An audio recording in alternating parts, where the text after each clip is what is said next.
안녕하십니까, 이철입니다. 먼저 원래 제가 여기에 나와서 말씀드리게 된 동기는 화학공학 전공자가 과연 조금 전에 말씀하신 여러분들 외에 분야 외에 독특한 분야이기 때문에 이런 데서도 우리 화학공학을 전공한 사람들이 이러한 업무에서도 종사를 하고 또 사회에 기여할 수 있는 하나의 좀 사이드 측면에서 말씀드리는 게 아마 오늘의 취지인 것 같습니다. 또 변리사라는 게 아직 상당히 저희 나라에서는 아직 물론 최근에 조금 알려지긴 했지만은 아직도 좀 생소한 분야고, 또한 조금 전에 저희에 대해서 간단히 말씀드렸는데 저희에 대해서 말씀드린 국제회계법률사무소가 아니라 국제특허법률사무소고, 또 청운 회계법인이 아니라 청운 특허법률사무소입니다. 그만큼 좀 너무 생소한 분야이기 때문에 좀 미스테이크가 있었던 것 같습니다. 하여간 저희 변리사는 상당히 좀 특이한 직종인 것은 사실인 것 같습니다.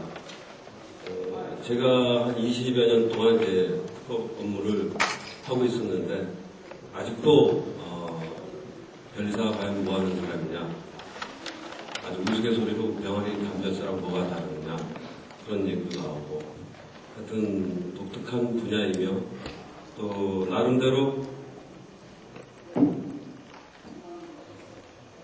최근에는 여담상황 말씀드리면은 신문에서 제가 얼마 전에 보긴 했는데 국내 전문 자격사, 의사, 변호사, 여러 가지 전문 자격사가 있지만 그중에서도 가장 소득이 4년 동안 1위인 걸로 지금 신문에 발표가 돼서 굉장히 돈을 많이 받는다고 그렇게 얘기도 있습니다. 근데 물론 계산이 좀 잘못돼가지고 좀 잘못 오해의 소지가 있지만 하여간 그런저런 걸로 인해서 최근에는 그래도 나름대로 조금 알려지기 시작한 것 같습니다.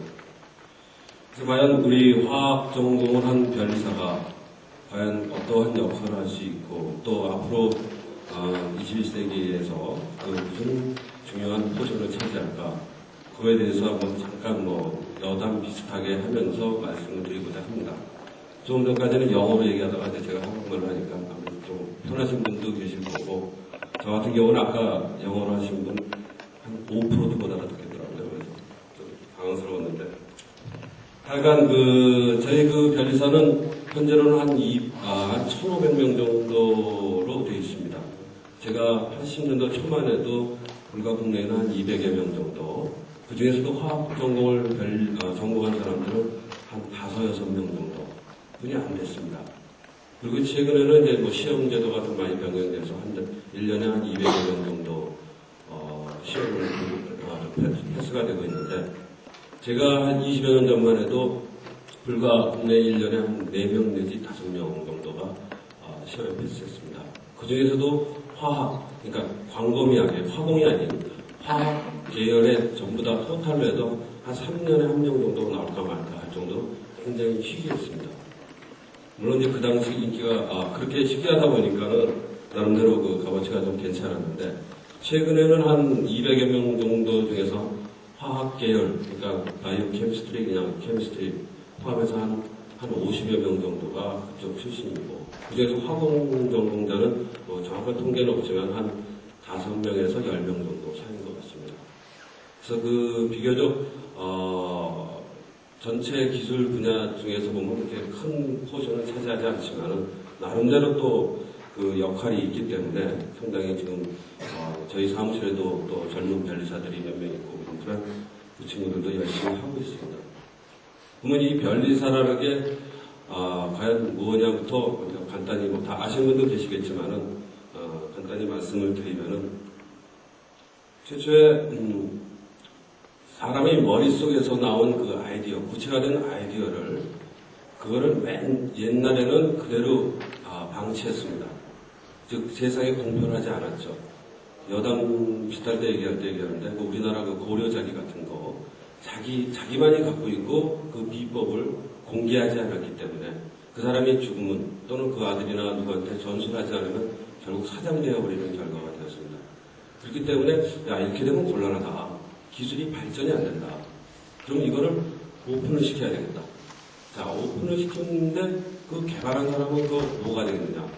아무런 대가도 없이 제3자의 모디파이를 또는 카피를 허용하게 되면은 그 실질적으로 개발한 자에 대해서는 아무런 소득이 없기 때문에 자동적으로 오픈을 하지 않고 자기만이 갖고 있다가 자기만이 알고 있다가 결국은 사장되어 버리는 결과.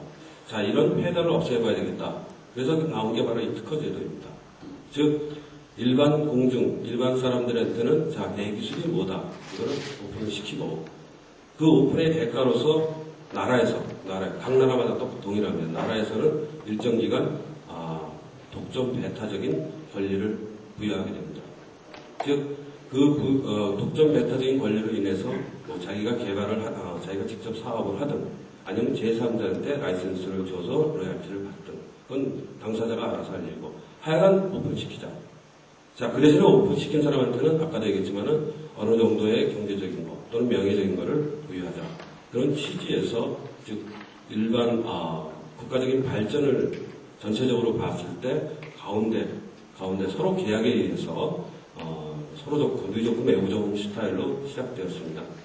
근데 그렇게 하다 보니까 이게 기술이 너무나 다양하고 너무나 복잡하다 보니까 이걸 누가 대신해 줘야 되겠다. 즉 특허를 내든 뭘 내든 간에 이걸 누군가가 대신을 해줘서 일정한 요건, 즉 그렇다고 해서 물론 구체적인 그 아이디어가 무조건 다 특허되는 것도 아니고 일정한 요건, 즉 아주 새로워야 되고 또 기존에 있는 거와는 어느 정도 차별성이 있어야 되고 그리고 먼저 발명하거나 또는 먼저 대한민국 특허청에 신청하는 자에게 먼저 권리를 인정합니다. 자, 그렇게 되면은 그 모든 것을 어느 정도 심사를 거치게 되는데 일반 사람들은 그거를 하기가 힘들다 이거예요. 그래서 이거를 대신할 만한 전문 자가 필요하게 되었는데 그런 사람들이 국내에서는 이제 변리사라고 하고 외국에서는 이제 패턴 어톤이라고 합니다. 그런 사람이 필요하게 됐습니다. 근데 이 기술이 너무나 복잡해지다 보니까 물론 전자 쪽, 기계 쪽, 바이오 쪽 굉장히 복잡하지만 그것도 역시 각 분야에서 전공한 사람들이 필요하게 됐습니다. 그 기술 내용을 이해하지 않고서는 과연 이게 특허가 될 것인지 또 이게 침해가 될 것인지 그거를 판단할 수 있는 능력이 있기 때문에 자동적으로 화공 관련된 기술은 화공을 전공한 변리사한테 갈 수밖에 없고 또 바이오나 또는 전자도 마찬가지입니다. 그래서 각 분야에서 전공한 변리사가 필요하게 됐습니다. 과거에는 우리나라가 한 20여 년 전 제가 변리사가 될 때만 해도 국내 지금 제가 클라이언트지만은 국내 아주 굉장히 큰 넘버 1, 2 되는 회사인데 그때까지 1988년도까지 특허라고 한 건도 해본 적이 없었어요. 그 회사가 알만한 회사인데 말씀드리긴 곤란하고 하여튼 그 회사 우리나라에서 아마 단일 회사로서는 아마 매출액이 한 5위 안에 들어갈 겁니다. 그 회사도 88년도까지는 특허라고는 한 건도 없었어요. 제가 가서 억지로 특허도 만들고 해서 겨우겨우 88년도에 최초로 그 회사 창사 이래로 처음으로 그 화공 관련된 프로세스 관련된 특허를 내게 됐습니다. 그 정도로 우리나라는 한 15년 전만 해도 굉장히 열악했습니다. 특히 또 의학이라든지 농약 이런 화학 관련 또는 촉매라든지 정밀화학 분야, 염료 이런 쪽에서도 거의 전무하다시피 했는데 1986년도에 이제 소위 말하는 그 물질특허 도입으로 인해서 우리나라가 굉장히 이제 공경에 처해 있게 됐습니다. 그때를 기점으로 저희 나라 화학 관련되는 회사들도 이제 점차적으로 R&D에 투자를 하게 됐고 투자를 하다 보니까는 이 기술을 특허화해야 되겠다. 또 국내뿐만 아니라 해외에도 특허를 내야 되겠다. 그래서 점진적으로 늘어나게 됐습니다. 아직까지도 그 화학 관련 분야에서는 선진국들이 더 많은 포션을 차지하고 있지만 국내에서도 지금 상당히 많은 연구와 그런 연구로 인한 특허로서의 그 실적이 다수 나오고 있습니다. 하여간 지금은 그래도 어느 나름대로 됐지만은 한 15년 전만 해도 변리사들의 그 포션을 보면은 이공대 출신의 한 20% 정도, 그 당시에 한 80% 정도는 대부분 법대나 이런 법 관련된 변리사들이 대부분이었습니다. 그래서 그 법을 일체 모르는 사람들이 그냥 도장만 찍는 스타일로 그렇게 해버렸는데 최근에는 다행히 90% 정도가 이공대 출신 변리사들. 그 중에서 아까 말씀드린 화공과 출신들도 꽤 되고요. 그래서 최근에는 기술이 뭐 아시다시피 저는 뭐 100% 기술에 대해서는 저희 변리사들은 완전 100% 아는 게 아니고 수박 겉핥기로 많이 하는데 기술이 굉장히 복잡해지기 때문에 여러 가지 지금도 저희 사무실에서 처리하는 건수를 보면은 화학 관련되는 건수는 한 20, 30%뿐이 안 됩니다. 제가 화공과를 전공해서 화학 사건을 많이 함에도 불구하고 대부분 전자나 기계 쪽으로 되는데 근데 가만히 보면은 전자나 기계라 하더라도 어떤 그 재료라든지 그 화학적인 그 프로세스가 담긴 것도 굉장히 많습니다. 그래서 할 수 없이 지금은 소위 말하면 전자쟁이라 하더라도 전자쟁이가 할 수 없는 또 그런 케이스도 많이 있고 또 화공을 전공한 사람이라도 기계나 전자가 약간 인벌브된 거는 또 그것도 힘들고 그래서 아주 곤란한 경우가 많은데 화공 전공 제가 화공 전공을 했지만은 화공 전공은 엄격하게 보면 순수 화학적도 아니고 이건 뭐 의학도 아니고 농약도 아니고 폴리막 그것도 조금 가까이 가는 것 같기도 하고 하여튼 애매모호한 경우가 상당히 많습니다. 그래서 아까 말씀드린 그 모든 분야를 다 할 수도 없고 또 어떻게 보면 또 다 할 수도 있고 그런 아주 가운데 낀 아주 애매모호한 경우가 많아서 제가 이제 저희 사무실에서는 국내 케이스도 많이 하지만 해외 케이스도 많이 합니다. 국내 케이스를 이제 상담을 하다 보면은 조금 아는 척 정도지 실질적으로 아무도 모르는 상태 그런 경우가 많이 있습니다.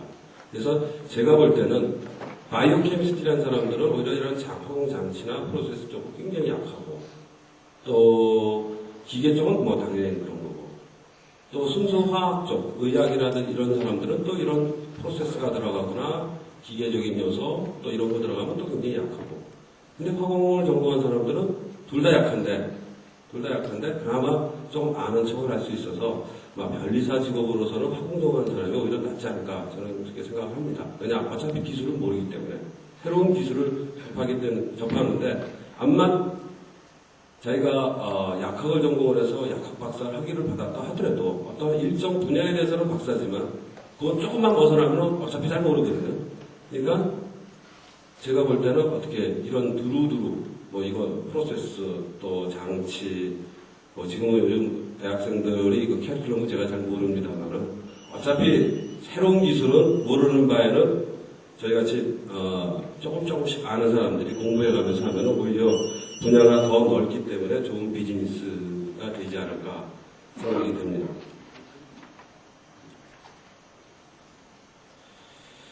하여간 저희 나라에서는 이 특허를 최근에 약 한 15만 건 정도를 점유하고 있고요. 과거에는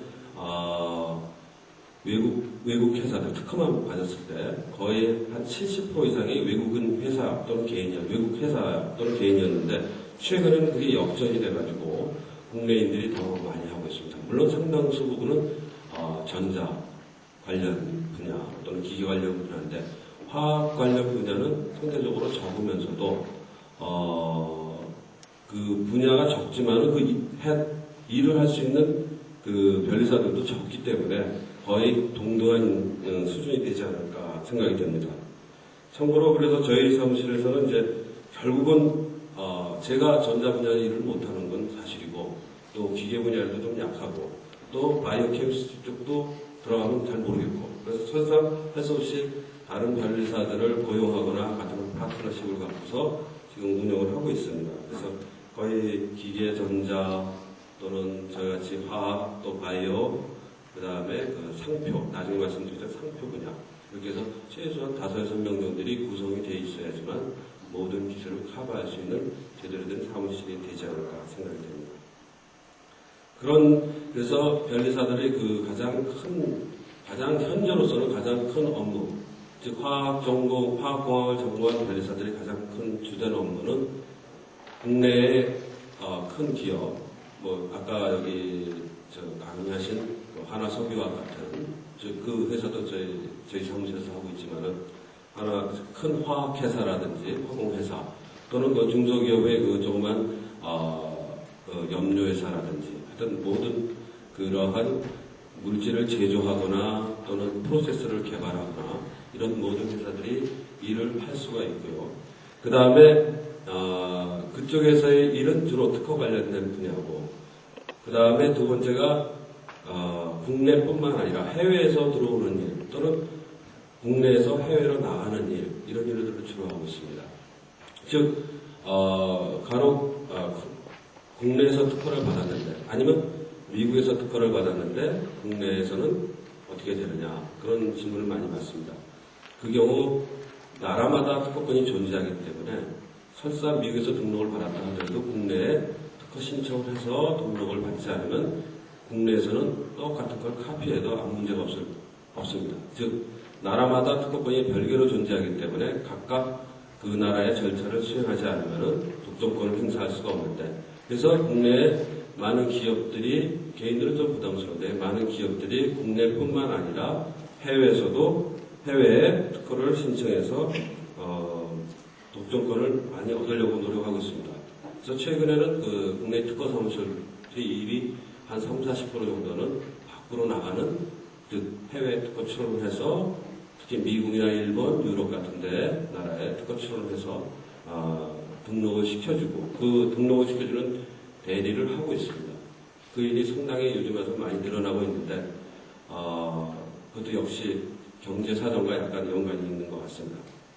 또한 그 반대로 해외에서 들어온 일도 하고 있습니다. 즉 해외에 마찬가지로 아까 여기 나온 그 듀퐁이라든지 또는 뭐 다우케미칼이라든지 또 제 현재 지금 하고 있는 코닝 같은 회사, 다국적 기업인데 대부분의 그 외국 기업들은 국내를 특허를 신청을 해서 등록을 받습니다. 그때 반드시 변리사를 끼지 않으면은, 해외에서 들어오는 일은 변리사가 끼지 않으면은 법으로서 금지되어 있습니다. 그래서 반드시 한 사람이라든지 두 사람 변리사를 선임하게 되는데, 그때 그 일을 수행하게 됩니다. 그래서 따라서 때로는 외국 기업을 대신해서 만약에 국내에서 침해 문제가 발생했을 때, 외국 기업과 국내 기업 간의 그 침해 문제가 발생했을 때 때로는 외국 기업의 대리인이 되기도 하고 국내 기업의 대리인이 되기도 하고 이런 경우가 많습니다. 근데 현재로는 국내 그 변리사 사무실, 특허 사무실은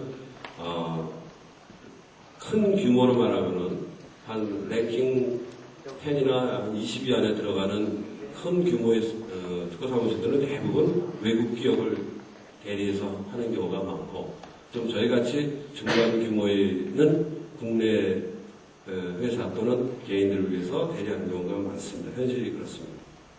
더 조그만 데는 말할 것도 없고요. 하여튼 그러한 일을 많이 하고 있습니다.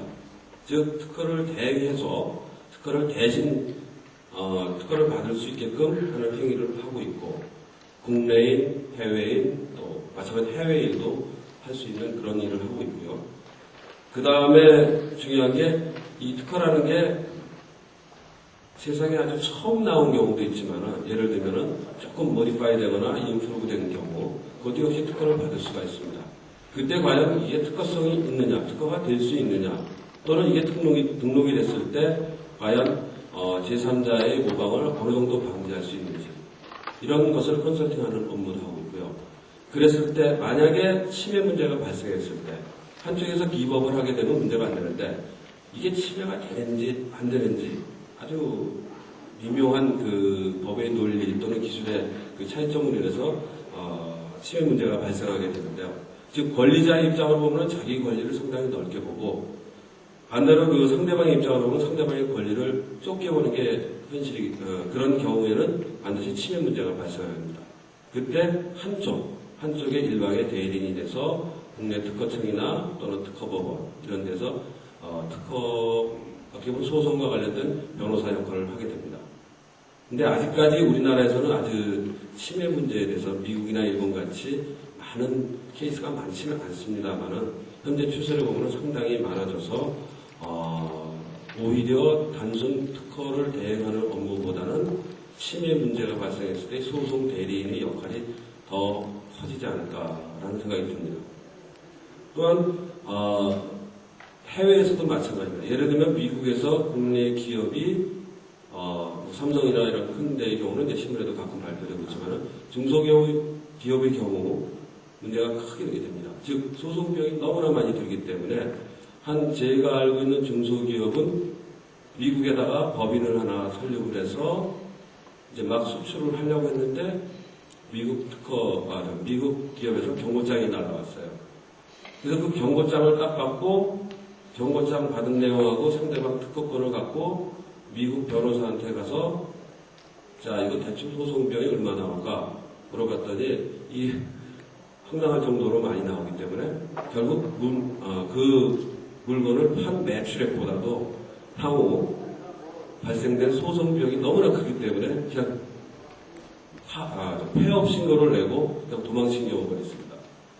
이런 그 소송 비용이 너무나 많이 되기 때문에 이런 시작도 하기 전에 우리나라 즉 자본력을 갖지 않은 중소기업들이 해외에 진출하는데 상당한 문제점이 발생할 수도 있고 또 반대로 그거를 교묘하게 이용해서 미국에 즉 특허 침해도 일체 아닌 것 같은데 그거를 브로커 같이 하는 미국에서 전문적으로 하는 사람들이 있습니다.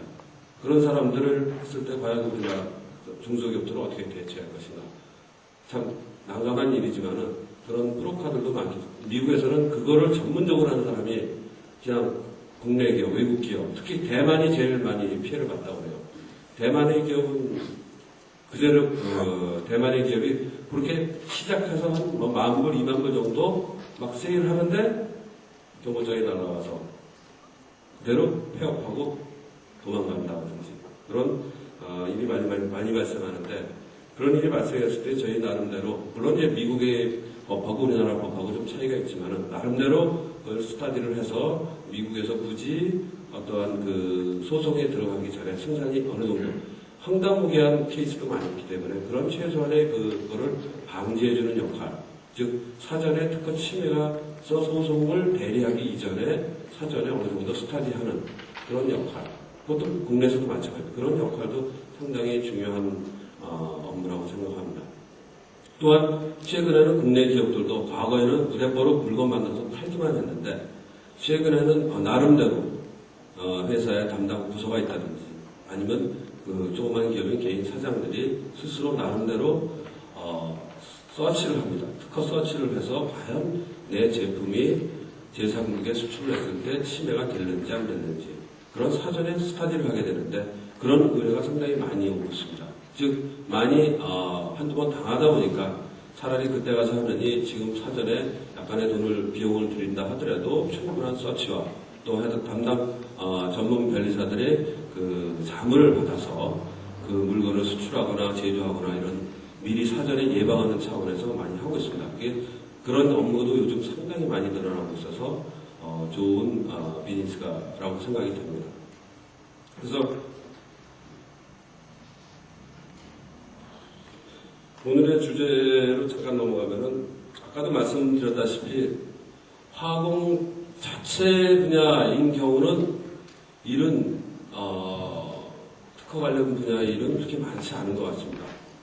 그러나 아까도 말씀드렸다시피 기술이 다양해지고 화공 관련 즉 물론 기존의 프로세스라든지 그런 계속된 개발이 나오고 있긴 하지만 최근에 각광을 받고 있는 IT 분야라든지 또는 바이오 분야에 있어서의 그 화공 관련 그 특허는 상대적으로 적을 수밖에 없는데 반대로 오늘 제가 오기 전에 상담을 하고 왔는데 DNA 진단 장치를 개발한 사람이 왔습니다. 예를 들면 미국에서 그거에 대한 프로세스를 특허를 갖고 있는데 국내에다가는 그 장치 쪽을 이제 개발을 해서 특허를 신청하려고 하는데 기술을 딱 보니까 저희 사무실에 바이오를 전공한 변리사 기계랑 상담을 했는데 도저히 못 알아듣겠더라고요. 그래서 할 수 없이 또 기계를 전공한 변리사를 같이 왔는데 이 사람은 또 바이오를 하나도 모르기 때문에 그거 안 되고 거기에 무슨 또 전자 쪽 요소가 또 들어가 있어서 결국은 세 사람이 붙어가지고 하나의 일을 수행해야 되는 그런 일이 많이 발생되더라고요. 그래서 그런 쪽에 있어서의 저희 화공과 전공한 변리사들도 상당한 일이 많은 걸로 생각이 되고 저 같은 경우는 화공을 전공했지만은 특히 폴리마 쪽, 그 다음에 의학 쪽, 또 농약 쪽 이런 일을 많이 하고 있습니다. 또 촉매 쪽 이런 정밀학 어떻게 보면 저희들이 봤을 때는 정밀학 분야 이런 쪽의 일을 상당히 많이 하고 있고, 순수한 그 화공 프로세스 쪽도 물론 하고 있지만 상대적으로 특허는 그거에 비하면 상당히 적은 것 같습니다.